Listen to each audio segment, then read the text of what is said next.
কেমন আছো সকলে? আশা করছি সকলেই ভালো আছো। আজকে আবার আমার শাশুড়ির মায়ের হাতের চাটনির রেসিপি তোমাদেরকে দেখাবো, কারণ অনেকেই পছন্দ করেন, তাদের জন্যই স্পেশালি এই রেসিপিটা। তো আজকের রেসিপি হচ্ছে কাঁচা তেঁতুলের চাটনির রেসিপি।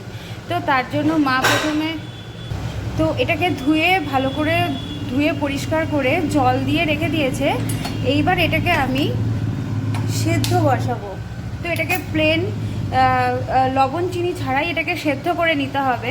তারপরে কি করবে কি না করবে মা, সেটাকে আমি পরে তোমাকে স্টেপ বাই স্টেপ দেখিয়ে দেব। তখন যে তেঁতুলটাকে, কাঁচা তেঁতুলটাকে আমি সেদ্ধ করেছিলাম, তেঁতুলটা সেদ্ধ হয়ে গেলে বুঝতেই পারবে যে খোসা থেকে পাল্পগুলো, মানে ভিতরে কাঁটগুলো বেরিয়ে আসবে।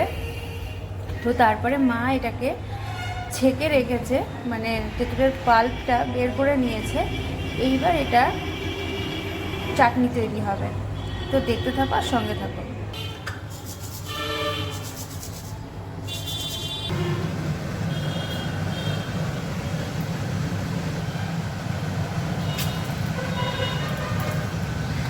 শুকনো লঙ্কার 5 ফোড়নটা শুকনো খোলায় ভাজছে, এটাকে মশলা করে নেবা।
আমরা এখানে বাতাসা দিলাম, তোমরা চাইলে এর মধ্যে চিনি, গুড়, যা খুশি দিতে পারো।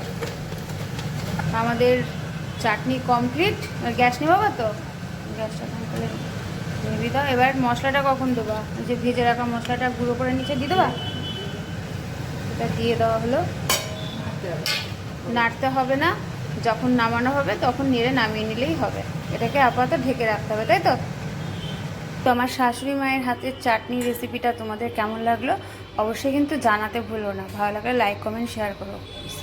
যারা ফেসবুক থেকে দেখবে তারা আমার চ্যানেলটাকে ফলো করে দিও, যারা ইউটিউব থেকে দেখবে তারা আমার চ্যানেলটাকে সাবস্ক্রাইব করবে। আজকের মতো টাটা, দেখা হচ্ছে নেক্সট ভিডিওতে।